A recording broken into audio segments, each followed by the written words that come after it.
Hello good morning students. मुझे उम्मीद है आप लोग बढ़िया अपने आराम से बढ़िया से पढ़ाई कर रहे होंगे। कुछ बच्चे हैं वो मस्ती कर रहे हैं, पढ़ाई कम कर रहे हैं। ये थोड़ा ठीक नहीं है, वो अपनी प्रॉब्लम फेस करेंगे आगे जाकर। ठीक है, बट पढ़ने वाले बच्चों को मेरी तरफ से बहुत बहुत शुभकामनाएं। आज हम जो वर्क एंड एनर्जी चैप्टर है उसका हम सेकंड पार्ट जो है एनर्जी वाला उसको शुरू करते हैं। वर्क के बारे में हमने बढ़िया से पढ़ा था और हम एक बार इसको रिकॉल कर लेते हैं। हमने बेसिक फॉर्मूला वर्क का पढ़ा था, वो आपको याद होना चाहिए। That is force into displacement. Force into displacement, correct. तो बच्चों यहीं से हम आगे अपना चैप्टर शुरू करते हैं। पिछले वीडियो में थोड़ी सी कुछ टेक्निकल प्रॉब्लम आई थी, इसलिए हमने वहीं रोक दिया था उसको और एनर्जी को हमने ढंग से शुरू नहीं कर पाए थे। बट आज हम इसको बढ़िया से पढ़ेंगे। तो कॉपी और पेन उठा लो और चीजों को नोट करना शुरू करो। 9th क्लास के बच्चे, क्लास 9 के लिए ये लेसन है, बहुत बढ़िया। चलो इसको हम यूज करेंगे। सबसे पहले हम एनर्जी की डेफिनेशन को देखें। डेफिनेशन से शुरू करते हैं, फिर उसको एक्सप्लेन करेंगे। What is the definition of energy? What is energy? What is energy? The capability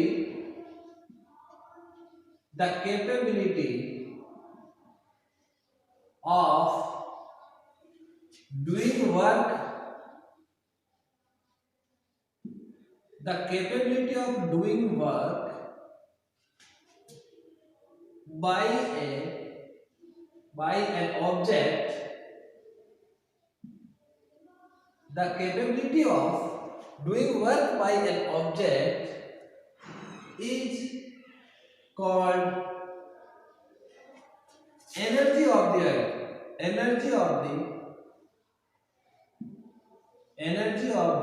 object। किसी भी ऑब्जेक्ट की एनर्जी किसे कहेंगे? किसी भी ऑब्जेक्ट की एनर्जी किसे कहेंगे? ये पेन है, इसके अंदर क्या एनर्जी है, इसके अंदर क्या कैपेबिलिटी है कि ये लिख सकता है? If it can write then it has the energy of writing. समझ में आया? मैं पढ़ा सकता हूं तो मेरे अंदर एनर्जी है टीचिंग की। आप पढ़ सकते हैं तो आपके अंदर एनर्जी है पढ़ने की।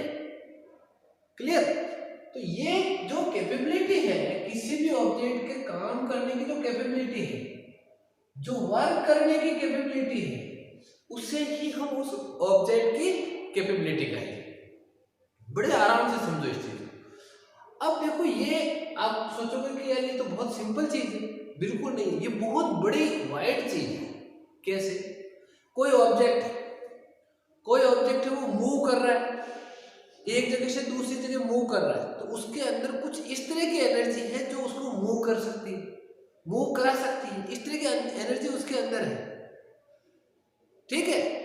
और जैसे कोई चीज होती है तो उसके अंदर एनर्जी अपने को ट्रांसफर करनी पड़ती है। एक्चुअली क्या है कि एनर्जी का पूरा गेम ट्रांसफर का है। एनर्जी न तो आप आगे जाके पढ़ोगे, जब कंजर्वेशन ऑफ एनर्जी पढ़ोगे, कि एनर्जी न तो हम प्रोड्यूस कर सकते हैं, न इसको डिस्ट्रॉय कर सकते हैं।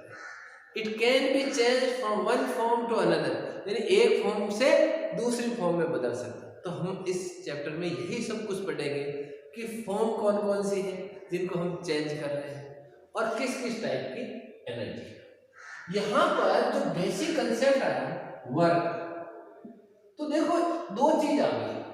एक तो वर्क कर रहा है, दूसरा जो उस ऑब्जेक्ट पे वर्क करवा रहा है।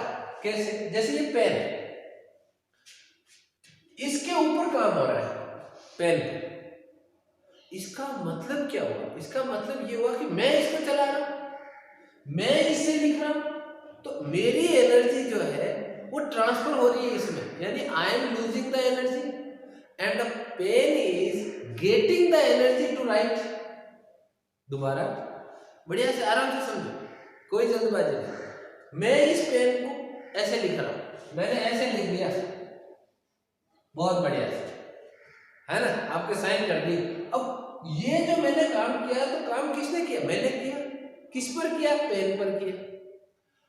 आई वर्क ऑन पेन, मैंने काम किया इस पेन पर। तो जिसने काम किया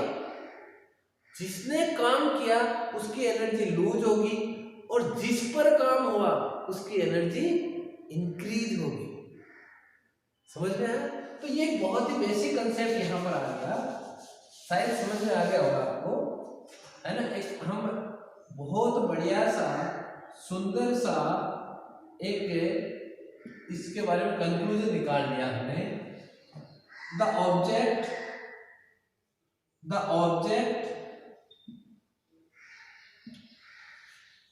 which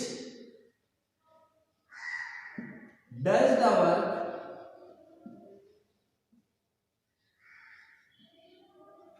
जो ऑब्जेक्ट काम करता है, जो ऑब्जेक्ट वर्क करता है, loses the energy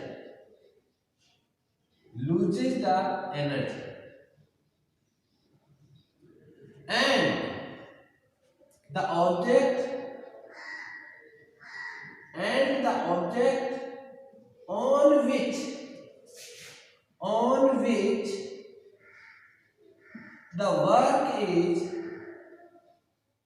the work is being done। इस चैप्टर के बाद में अपना फिजिक्स का सिलेबस कंप्लीट हो जाएगा। फिर मैं एक न्यूमेरिकल क्वेश्चन करवाऊंगा, है ना, एक न्यूमेरिकल करवाऊंगा, एक सवाल करवाऊंगा बुक का। तो रेडी है, ऐसा नहीं कि सिलेबस कंप्लीट हो गया और छोड़ दे। तो जो ऑब्जेक्ट काम कर रहा है वो लूज करता है, और जिस ऑब्जेक्ट पर वर्क हो रहा है, the object on which the work is being done gains the energy. Gains यानी वो एनर्जी प्राप्त करता है, इंक्रीज होती है उसकी, गेन्स द एनर्जी।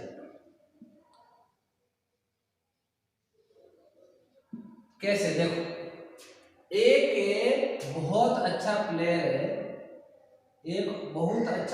है, इस प्लेयर ने क्या किया कि यहां पर एक फुटबॉल पड़ी थी, एक फुटबॉल अपनी जगह रेस्ट में थी, तो इसमें कोई एनर्जी नहीं थी, है ना। यहां पर कोई एनर्जी इसके अंदर नहीं थी, एक जगह पड़ी है, एट रेस्ट है। इसने इसके किक लगाई, तो पहले तो खुद के पास एनर्जी है, वही किक लगा पाएगा। फिर क्या हुआ कि जैसे इसने इसको किक लगाई, इसने कुछ एनर्जी इसमें ट्रांसफर कर दी, इसके ऊपर वर्क हुआ, इसके द्वारा। वर्क किसने किया? इसने किया, प्लेयर ने। वर्क किस पर हुआ? फुटबॉल पर हुआ। समझ में आ रहा है? फुटबॉल पर वर्क हुआ। तो जैसे इसने इसको किक लगाई, इसने अपनी एनर्जी इस फुटबॉल पर ट्रांसफर कर दी। जैसे ही एनर्जी ट्रांसफर हुई, ये क्या करेगा? इसको एनर्जी मिलेगी, और ये बहुत दूर तक चली जाएगी। इसने एनर्जी लूज की, इसने एनर्जी गेन की। This is the concept what I have written here. समझ में आई? हाँ, बढ़िया से लिख लो इसको। जो बच्चे लिखने में आलस कर रहे हैं, स्क्रीनशॉट ले लो, बाद में लिख लो। ओके, चलो आगे चलते हैं। साफ कर दो इसको। अच्छा, बहुत बढ़िया। अब देखो, हम बहुत अच्छे से इस चीज को डेवलप करेंगे अपने माइंड में, क्योंकि एनर्जी का फॉर्मूला याद करना है, उससे सवाल करना अलग चीज है, और दिमाग में कंसेप्ट बनाना। सिंपल कंसेप्ट अगर दिमाग में बढ़ेगा तो वो बहुत लंबे समय तक आपको याद रहेगा, रटना नहीं पड़ेगा। Now we come to unit of the energy. यहां पर क्या कर रहे हैं? हम कर रहे हैं वर्क के ऊपर सारा काम। तो energy of the unit of work is also unit of energy। Work की जो एनर्जी यूनिट है, वही यूनिट एनर्जी की। तो वर्क की क्या थी भाई? जूल, याद होगा आपको, ये जूल होगी। है ना। तो इस एनर्जी की यूनिट भी क्या हो जाएगी, जूल। बेसिक यूनिट जो है एसआई यूनिट है वो हो जाएगी जूल। एसआई क्या होती है, जो सबसे ज्यादा एक्सेप्टेड होती है, जो सबसे ज्यादा एक्सेप्टेड होती है। तो एसआई यूनिट यहां पर आ गई जूल, इसकी यूनिट आ गई जूल। ठीक है, तो बहुत ज्यादा एनर्जी हो, मान लो आपको एक किसी ट्रक की एनर्जी निकालनी है ना, जो और भी कोई बड़ा ऑब्जेक्ट है उसकी एनर्जी निकालनी, तो हम क्या करते हैं, एक और टर्म काम में लेते हैं, उसे बोलते हैं किलो जूल। उसको क्या बोलते हैं, किलो जूल।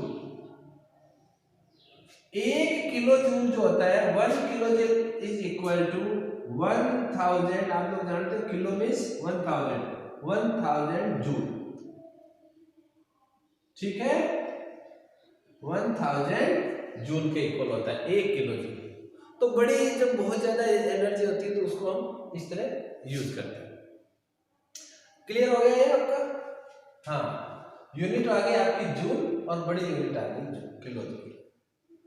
अब आपको कोई कहे कि इसको डिफाइन करो, जूल होता कितना है, तो 1 joule energy is equal to doing work energy required. देखो बहुत बढ़िया से इसको अपन डिफाइन करेंगे, energy required to do work equal to 1 joule. बहुत बढ़िया। 1 जूल काम करने के लिए कितनी एनर्जी चाहिए, 1 जूल वर्क करने के लिए कितनी एनर्जी रिक्वायर्ड है, वही 1 जूल एनर्जी है ना। अब आ जाओ आप यहाँ पर, 1 जूल के लिए कितनी चाहिए, फोर्स इनटू डिस्प्लेसमेंट, है ना। तो यानी मुझे ये एनर्जी कितनी होगी, 1 न्यूटन फोर्स को 1 मीटर डिस्प्लेसमेंट करने के लिए, है ना। वर्क वाले में अपन ने पढ़ा था 1 न्यूटन फोर्स को 1 मीटर डिस्प्लेस, 1 इंटू 1 कितना हो गया, 1 न्यूटन फोर्स को 1 मीटर डिस्प्लेसमेंट करने के लिए इतना अगर अपन फोर्स लगाते हैं इतना डिस्प्लेसमेंट हो जाता है, तो जितना वर्क हुआ वो 1 जूल है, जितनी एनर्जी उसमें लगी वो भी 1 जूल है। क्लियर? अरे भाई एक कोई ऑब्जेक्ट पड़ा है, उसके ऊपर मैंने 1 न्यूटन फोर्स लगाया और उसका डिस्प्लेसमेंट यहां से यहां तक 1 मीटर हो गया, तो कितना वर्क हुआ, 1 joule. 1 newton force, 1 metre displacement, 1 into 1 joule work हो। और 1 जूल वर्क के लिए कितनी एनर्जी लगी वहां पर, 1 जूल वर्क के लिए कितनी एनर्जी लगी, 1 जूल एनर्जी लगी। हो गया ना डिफरेंट। देखो सिंपली क्या पढ़ने का, ज्यादा उलझे नहीं हो। अच्छा, अब देखो बच्चों, हम नेक्स्ट पार्ट में जाते हैं। नोट कर लिया होगा आप लोगों ने, कई बच्चे नोट करने में आलस कर रहे हैं, ये ठीक नहीं। अच्छा, जैसा मैंने आपको बताया कि हम क्या करेंगे बच्चों, जैसे इस चैप्टर में कंप्लीट हो, सारे जितने भी फिजिक्स से रिलेटेड चैप्टर्स हैं, सिलेबस तो आपका हो जाएगा कंप्लीट, लेकिन उसके बाद सारे क्वेश्चन करेंगे हम, ताकि अपने को जो भी कंसेप्ट छूटे हैं वो सारे क्लियर हो जाएंगे। अच्छा, now forms of the energy. Energy हम कह रहे हैं कि एक फॉर्म से दूसरे फॉर्म में कन्वर्ट हो जाती है, तो ये फॉर्म्स होती कौन सी है, फॉर्म्स ऑफ एनर्जी। देखो एनर्जी कई तरह की होती है, सबसे इंपॉर्टेंट फॉर्म है मैकेनिकल एनर्जी।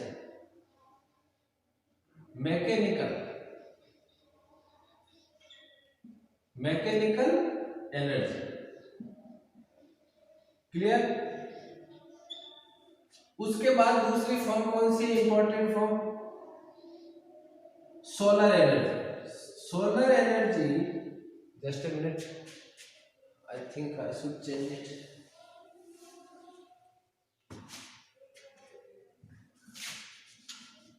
सोलर एनर्जी, कैसी energy, solar energy. Solar energy सबसे बड़ा सोर्स है एनर्जी का, सोलर मतलब सन। जो एनर्जी सन से अपने को गेन होती है वो सबसे बड़ा सोर्स है एनर्जी का। इससे ज्यादा एनर्जी अपने को कहीं से नहीं मिल सकती, ठीक है ना। सन से अर्थ को सबसे ज्यादा एनर्जी मिलती है तो सोलर एनर्जी। इसके अलावा भी देखो कई तरह की होती है, केमिकल एनर्जी होती है ना, केमिकल एनर्जी जो केमिकल रिएक्शन से निकलती है। और कौन कौन सी हो सकती है, न्यूक्लियर एनर्जी हो सकती है ना। न्यूक्लियर आप लोगों ने सुना होगा, वहां पर न्यूक्लियर बम बना रखे हैं, है ना। हिरोशिमा और नागासाकी पर बम गिरा दिए थे, न्यूक्लियर प्लांट लगा हुआ है। तो न्यूक्लियर एनर्जी से केवल बम भी नहीं फोड़े जाते, वहां पर है ना, उससे इलेक्ट्रिसिटी वगैरह भी जनरेट की जा सकती है, और भी उसके अच्छे अच्छे यूज भी है। ओके, इलेक्ट्रिकल एनर्जी जो हम सबसे ज्यादा यूज करते हैं ना। और कौन कौन सी एनर्जी हो सकती है, वेव एनर्जी,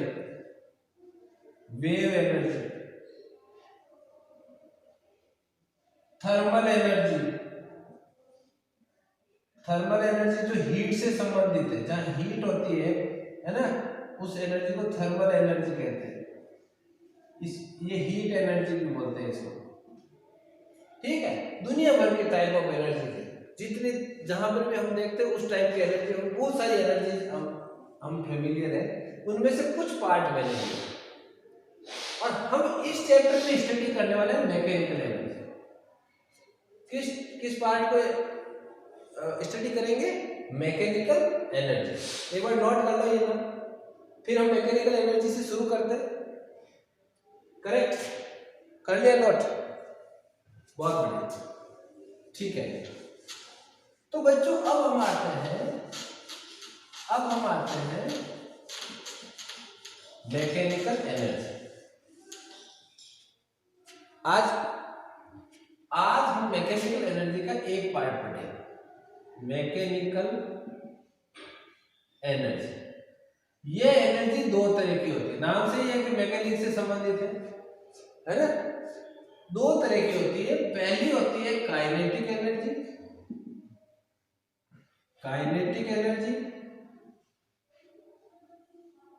और दूसरी होती है पोटेंशियल एनर्जी। दो तरह की होती है, एक तो होती है काइनेटिक एनर्जी, दूसरी होती है पोटेंशियल एनर्जी। दोनों में डिफरेंस क्या है, सबसे पहले हम देखते हैं दोनों में डिफरेंस क्या है। तो दोनों की डेफिनेशन लिख लेते हैं साथ में, उसके बाद अपन डिफरेंस को डिस्कस करेंगे। काइनेटिक एनर्जी क्या है, द एनर्जी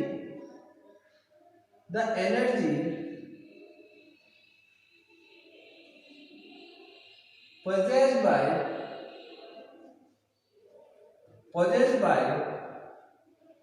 an object, जो एक बार लिख लो आपको, फिर मैं एक्सप्लेन करता हूं। The energy possessed by an object due to its motion,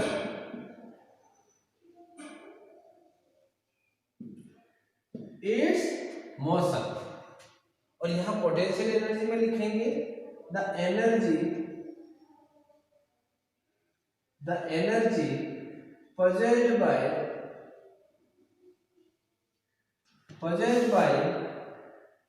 an object। एक बार नोट कर लो, फिर उसके बाद आपको मैं एक्सप्लेन कर देता हूं बढ़िया से। By an object, by virtue का मतलब वही reason, by virtue of its position or configuration।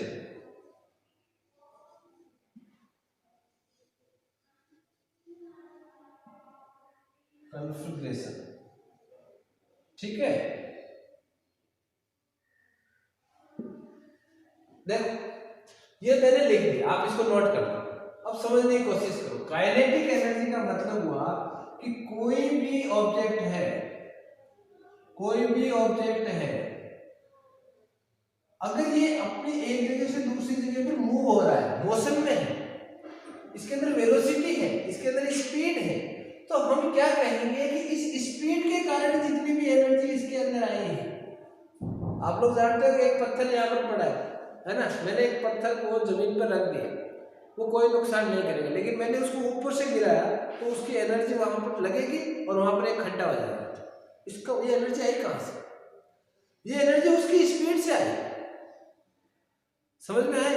मैंने आपके बिल्कुल ऐसे कोई बच्चा एक दूसरे को ऐसे ऐसे हाथ लगाता है, कुछ होता है नहीं, और ऐसे लगाए तो होता है ना? जब होता है तो क्यों होता है? क्योंकि उसकी स्पीड के कारण, उसकी वेलोसिटी के कारण उसके अंदर कुछ एनर्जी ऐसी आई जिसने वहां पर गड़बड़ कर दी। ठीक है, तो इसका मतलब जितने भी ऑब्जेक्ट में एनर्जी उसकी मोशन के कारण आती है उसे हम क्या बोलेंगे? Kinetic energy. ठीक है, पोटेंशियल एनर्जी ये एनर्जी उस ऑब्जेक्ट की पोजीशन के कारण, जैसे मान लो कि एक ये मेरे पास जो बुक है सर, ये जो बुक है ये यहाँ पर है नीचे जमीन पर, कुछ नहीं होगा इसके अंदर एनर्जी है लेकिन बहुत कम। मैंने इसको ऊपर उठा लिया, अब इसमें एनर्जी आ गई, अब मैं इसको छोड़ूंगा तो ये गिरेगी, अदरवाइज मूव नहीं हो रही थी जमीन पर थी। एक चीज और देख लो, मान लो आपके पास एक बैलून है, ये बैलून है, इस बैलून में अभी कोई एनर्जी नहीं है, एक जगह है, जैसे मैंने इसको यहां से सप्रेस किया, दबाया, और इसको मैंने क्या किया, इसका कॉन्फ़िगरेशन चेंज कर लिया, अब मैं इसको छोड़ूंगा तो इसमें एनर्जी आ गई। एनर्जी कहां से ट्रांसफर हुई? जब मैंने इसको सप्रेस किया तो मेरी एनर्जी से इसमें ट्रांसफर हो गई। अब क्या होगा? अब मैं इसको छोड़ूंगा तो ये कुछ ना कुछ करेगा। क्लियर? अब करेगा क्योंकि इसकी मैंने कॉन्फ़िगरेशन चेंज कर दी, शेप चेंज कर दिया, इसका मैंने शेप चेंज कर दिया। और एग्जांपल देता हूं, स्प्रिंग में क्या होता है कि जब तक ये स्प्रिंग इस तरह है एक जगह अपने नॉर्मल पोजीशन में, इसमें कोई दिक्कत नहीं है। मैंने इसको या तो सप्रेस कर दिया, अब अगर मैं इसको छोड़ूंगा, इसको रिलीज करूंगा तो ये क्या करेगी? ये जंप करेगी, उछलेगी। क्यों उछलेगी? क्योंकि इसमें एनर्जी मैंने डाल दी, इसका कॉन्फ़िगरेशन चेंज कर दिया। या फिर मैं इसको स्ट्रेच कर लूं तो भी ये जैसे ही रिलीज करूंगा अपनी एनर्जी को रिलीज करेगा और ये कुछ ना कुछ करेगा। आपको पता है क्या करेगा इसमें? तो कहने का मतलब है कि उसकी पोजीशन या कॉन्फ़िगरेशन को आप सिंपली समझे, उसकी शेप, कॉन्फ़िगरेशन का मतलब शेप में चेंज कर रहे हैं या पोजीशन के अंदर चेंज कर रहे हैं, तो वहां पर आपको जो एनर्जी मिलेगी उसे हम पोटेंशियल एनर्जी कहेंगे, है ना? पहले तीर चलाते थे, नहीं चलाते थे, अर्जुन तीर चलाता था, तो अर्जुन जैसे ही उसको खींचता था, उस तीर को जैसे ही खींचता था उसकी कॉन्फ़िगरेशन चेंज हो जाता और फिर रिलीज करता, तो जो एनर्जी उसमें ट्रांसफर होती वो आगे जाकर बहुत कुछ अपना काम कर देती थी, है ना? यानी ये सारा गेम एनर्जी ट्रांसफर का है। एनर्जी कोई चीज में है, हम उसको ट्रांसफर कर सकते हैं। अच्छा, जो ट्रांसफर होगी एनर्जी अगर वो पोजीशन या कॉन्फ़िगरेशन के रूप में होगी तो हम उसे पोटेंशियल एनर्जी कहेंगे, और उसकी मोशन के रूप में होगी तो हम उसे क्या कहेंगे? Kinetic energy. ठीक है? अच्छा, ठीक है, हटा दें इसको। चलो, नाउ आज हम इस काइनेटिक एनर्जी को ही स्टडी करेंगे। काइनेटिक एनर्जी को कितना लिख सकते हैं, क्या इसका हम डेरिवेशन कर सकते हैं, क्या इसका फॉर्मूला होगा, वही हम स्टडी यहाँ पर करेंगे। ओके, काइनेटिक एनर्जी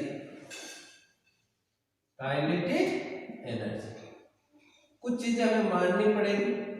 एक ऑब्जेक्ट है जिसकी इनिशियल स्टेज, ये इनिशियल पोजीशन है ना? इनिशियल कौन सी पोजीशन है? इनिशियल। ये फाइनल पोजीशन है। यहां से ये ऑब्जेक्ट मूव कर रहा है यहां तक, ठीक? कोई दिक्कत? नहीं। अच्छा, ये आ गई आपकी डिस्टेंस लेवल, जितनी डिस्टेंस लेवल की इसकी, करेक्ट। अच्छा, अब देखो बच्चों, मान लीजिए कि यहां पर इसकी वेलोसिटी u है और इस फाइनल पोजीशन में v, ठीक है, और ये t टाइम में यहां से यहां पहुंच जाएगा। यहां तक मेरे हिसाब से कोई दिक्कत नहीं होनी चाहिए। अब देखो, मैं फॉर्मूला लगाता हूं सबसे पहले, वर्क डन। जो वर्क डन में कितनी एनर्जी, हम एनर्जी कैलकुलेट करेंगे तो कितना वर्क डन हुआ वो हमें कैलकुलेट करना पड़ेगा। That is force into displacement, force into displacement. Clear? Work done कितना होगा? Force into displacement. So what is force? बताइए आप, फोर्स कितना लगेगा? फोर्स कितना लगेगा? फोर्स लगेगा m into a by the second law of Newton second law. Newton के सेकेंड लॉ से हम क्या कह सकते हैं? फोर्स लगेगा m इंटू a। एक्सेलरेशन कितना होगा? a। मास कितना है ना, वो चीज। तो फोर्स की जगह लिख दूं मैं m a। यहां में ये भी इमेजिन करना पड़ेगा, इसका मास m है, ठीक है, m इंटू a। डिस्प्लेसमेंट कितना हो गया? s। यहां से यहां तक कितना डिस्प्लेसमेंट हो गया? s, m a s। ठीक है, आई थिंक कोई दिक्कत नहीं होनी चाहिए यहां तक। चलो, अब देखो बच्चों, हम सबसे पहले इसकी वैल्यू निकालते हैं, s की और a की, इन दोनों की वैल्यू यहां पर पुट करेंगे। तो एक्सलेशन क्या होता है? यहां पर कितना एक्सलेशन होगा? पहले u था, अब v हो गया फाइनल वेलोसिटी। तो change in rate of change in, expression क्या होता है? रेट ऑफ चेंज इन, याद नहीं होगा आपको, rate of change in velocity. यानी मुझे लिखना पड़ेगा चेंज कितना हुआ? v minus u। तो चेंज हो गया, पहले u वेलोसिटी थी, initial velocity final velocity v है, डिवाइडेड बाय t, ताकि इसकी रेट आ जाए। ये तो हो गया आपका a। अब मुझे निकालना पड़ेगा s। s कैसे निकालूंगा? चलो s इधर निकाल लेते हैं। s के लिए आप न्यूटन के थर्ड इक्वेशन को यूज करो, v square is equal to u square plus 2as। ठीक है, शायद इसकी जरूरत ही ना पड़े, एक बार आप इससे कर लो। तो इसको इधर में ट्रांसफर करूंगा तो आ जाएगा v square minus u square is equal to 2as। हाँ ठीक है, इसकी जरूरत नहीं पड़ेगी। चलो बढ़िया है, आपने कंसेप्ट सीख लिया साथ में, इसकी जरूरत नहीं पड़ेगी। s की वैल्यू निकालने के लिए मुझे क्या करना पड़ेगा बच्चों? इस 2a को मैं नीचे ले जाऊंगा, v square minus u square upon 2a। कोई प्रॉब्लम नहीं। इस वैल्यू को लाके मैं यहां रख देता हूं। जब यहां रखूंगा तो क्या आएगा? What is work done? The work done will be equal to kinetic energy. किसके इक्वल होगा? Kinetic energy. अरे भाई, जितना काम हुआ कहां से आई है? एनर्जी से ही तो वर्क हुआ है। तो m a मल्टीप्लाइड बाय, इसको लिखूं v square minus u square upon 2a। a से a मर गया, कट गया ना, यहाँ पर पीछे क्या बचा? यहाँ पर बच गया एक 1/2, 2 नीचे है, 1/2 m बच गया, और ब्रैकेट में बच गया v square minus u square. This is the expression for kinetic energy. ये एक्सप्रेशन किसके लिए है? काइनेटिक एनर्जी के लिए। एक और बढ़िया सा एक्सप्रेशन यहाँ पर हम इसको मॉडिफाई कर सकते हैं। If u is equal to 0, if u is equal to 0, u 0 होने का मतलब क्या है? object is at rest initially, यानी जब हमने ये मोशन स्टार्ट की थी तब ऑब्जेक्ट रेस्ट में था, ऑब्जेक्ट रेस्ट में ही था। यहां पर उसकी कोई वेलोसिटी नहीं थी, u को मैंने 0 ले लिया, ठीक है, u को क्या ले लिया 0। 0 लेने से क्या फायदा हुआ कि काइनेटिक एनर्जी का जो फॉर्मूला है वो थोड़ा सिंपल हो गया। हाफ m, ये तो 0 आ गया तो v स्क्वायर में से 0 जाएगा तो v स्क्वायर बच जाएगा half mv square. Simple and sober formula बन गया काइनेटिक एनर्जी का, half mg square, half mv square, ठीक है। हाफ mv स्क्वायर वहां पर काइनेटिक एनर्जी हो गई उस पर्टिकुलर ऑब्जेक्ट की। बच्चों आज हम इतना ही पढ़ेंगे, अगले क्लास में हम पढ़ेंगे पोटेंशियल एनर्जी, है ना। उसके बाद पावर का है, पावर और पोटेंशियल एनर्जी दोनों साथ में पढ़ेंगे, इसकी कुछ एप्लीकेशंस देखेंगे और उसके बाद अपना सिलेबस कंप्लीट हो जाएगा। ओके।